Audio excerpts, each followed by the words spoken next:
युद्ध के मैदान से आ रही इस वक्त की बड़ी खबर ये कि रूस का बड़ा हमला देखने को मिला। यूक्रेन के हॉवित्ज़र ब्रिगेड पर हुआ यह हमले में यूक्रेन की हॉवित्ज़र ब्रिगेड को खत्म कर दिया गया। ब्लास्ट में यूक्रेन के कई सैनिक भी मारे गए हैं।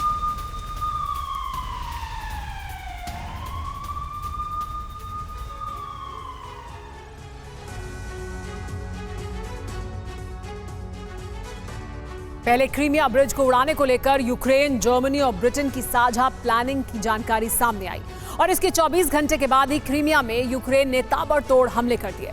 हड़कंप इसलिए मचा क्योंकि रात करीब 3 बजे क्रीमिया ब्रिज पर अचानक आवाजाही रोक दी गई।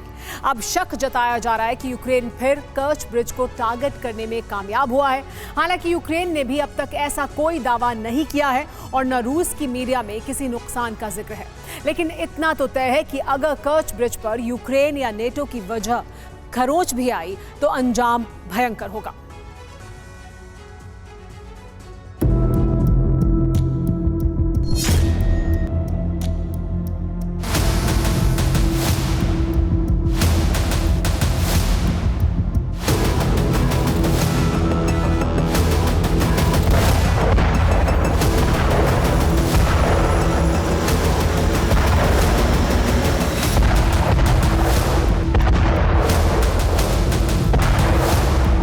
तस्वीरें पुरानी है लेकिन अटकलें नहीं। हूबहू ऐसा तो नहीं, लेकिन कहा जा रहा है कि कुछ ना कुछ ऐसा ही हुआ है।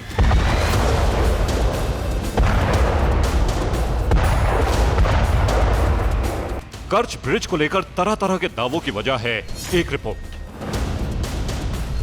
जिसमें सिर्फ इतना कहा गया है कि देर रात अचानक कर्च ब्रिज को बंद कर दिया गया, गाड़ियों की आवाजाही रोक दी गई, सख्त पहरा लगा दिया गया और पूरी रात क्रीमिया में धमाकों की गूंज से दहशत रही।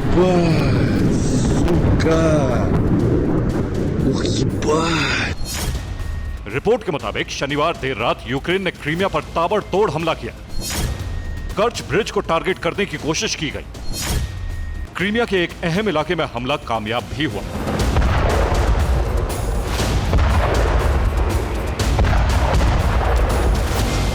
दुनिया के जहन में 8 मार्च 2022 की ये तस्वीरें इसलिए ताजा हो रही हैं क्योंकि कर्च ब्रिज की चर्चा पिछले 2 दिनों से।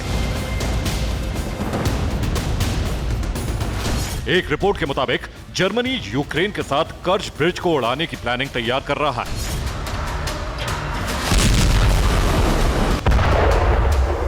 प्लानिंग का खुलासा एक ऑडियो लीक को आधार बनाकर किया गया है।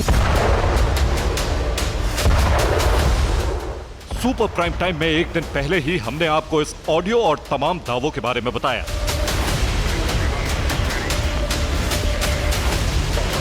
एक तरफ जर्मनी ने जांच की बात कही तो दूसरे दिन ही कर्च ब्रिज को बंद करने की खबर आ गई।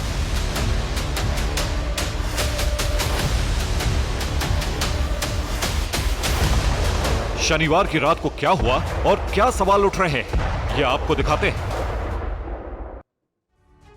रिपोर्ट के मुताबिक कर्च ब्रिज के करीब क्रीमिया में एक धमाके की पुष्टि हुई है। इस जगह का नाम है फियोदीसिया।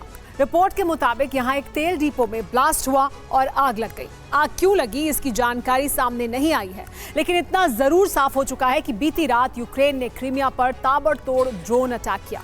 रूस ने 38 ड्रोन को गिराने का दावा किया। सबसे अहम है कि रात 3 बजे के बाद कर्च ब्रिज पर आवाजाही रोक दी गई।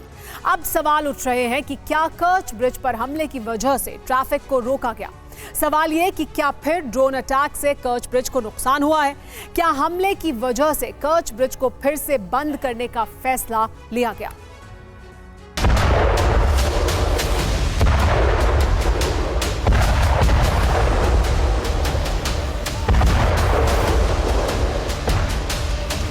अब रूस क्रीमिया पर हमले की खबर छिपा रहा है या फिर सिर्फ एहतियात के तौर पर क्रीमिया ब्रिज को बंद किया गया, ये साफ नहीं है।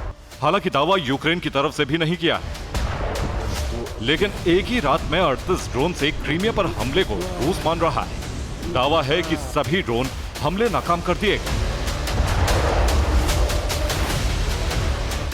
वैसे रूस पहले से ज्यादा सतर्क है और खतरे की भनक लगते ही कर्च ब्रिज को बंद किया जा सकता है। रूस ने कर्च ब्रिज के पास S-400 एयर डिफेंस सिस्टम की तैनाती बढ़ाई है। जर्मनी की रिपोर्ट के बाद सुरक्षा और बढ़ाई गई है। यूक्रेन में हथियारों की सप्लाई के बाद सतर्कता बढ़ाई गई है।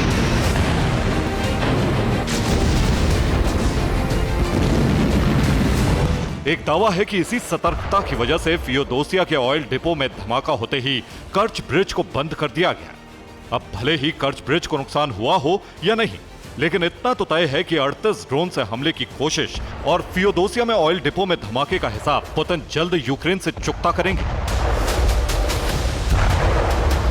हालांकि माना जा रहा है कि अब पुतिन बदला सिर्फ यूक्रेन से नहीं लेंगे, बल्कि पुतिन अब सबक सिखाने वाले हैं उन देशों को जिसके हथियारों से कर्च ब्रिज पर अटैक हुआ या फिर अटैक होगा।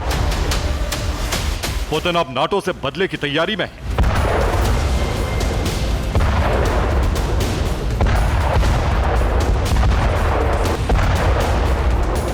पुतिन क्या करने वाले हैं, इसका संकेत मिल चुका है। संकेत नंबर 1, पुतिन ने यार्स मिसाइलों को टेस्ट किया है। संकेत नंबर 2, सेना को सरमत मिसाइलें दी गई हैं। संकेत नंबर 3, नॉर्थ कोरिया, चीन, ईरान से कई डील हुई है। संकेत नंबर 4, आर्कटिक में परमाणु परीक्षण की तैयारी है। और संकेत नंबर 5, जिरकॉन से प्रहार तेज करने का ऑर्डर दिया है।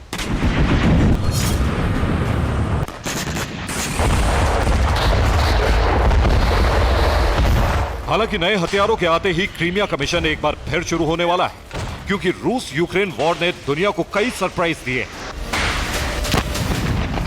अब अमेरिका चाहता है कि एक छोटा सा देश रूस की उस पहचान को खत्म कर दे जो बरसों से कायम रही है।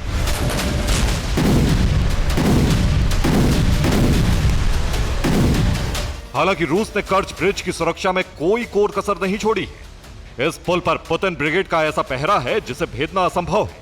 इस ब्रिज की सुरक्षा 1-2 लेयर की नहीं, बल्कि पूरे 20 लेयर की होती है। पुल पर हर वक्त एक सैटेलाइट से नजर रखी जा रही है। पुल की पहरेदारी में हथियारों से लैस सुखोई 30 फाइटर जेट तैनात है। एक रडार स्टेशन से आसमान की निगरानी की जाती है। हर कोने पर S-400 एयर डिफेंस की तैनाती कर दी गई है। इसके साथ ही सुरक्षा के लिए एंटी सबमरीन सर्विलांस सिस्टम तैनात है। एयर अटैक रोकने के लिए एंटी एयरक्राफ्ट मिसाइल लगाई गई है।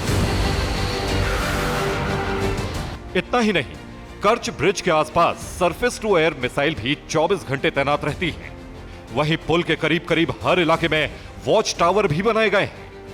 अब बारी आती है समंदर के रास्ते निगरानी की, तो इसके लिए बाकायदा एक युद्धपोत तैनात है। कर्च ब्रिज के निचले हिस्से में सोनार सिस्टम भी लगे हैं, जो समंदर के भीतर पनडुब्बियों की मूवमेंट का पता लगाते हैं। सुरक्षा के लिए पुल के नीचे गोताखोर मरीन कमांडो की ड्यूटी होती है। इस सिक्योरिटी सिस्टम से ही आप ये समझ सकते हैं कि पुतिन के लिए इस पुल की क्या अहमियत है। ऐसे में अगर यूक्रेन बार बार इस सुरक्षा चक्र को भेदने और कर्च ब्रिज पर हमले में कामयाब हो रहा है, तो ये क्रीमिया ही नहीं बल्कि क्रेमलिन के लिए भी खतरे का संकेत है। अब वाटर ड्रोन हो या एरियल ड्रोन, पुतिन ने कर्च को बचाने का हर इंतजाम कर लिया है। लेकिन दावा है कि इस बार हमले की प्लानिंग मिसाइलों से है, और वो भी एक नहीं बल्कि कई मिसाइलों से पूरे ब्रिज को तहस नहस करने की योजना है।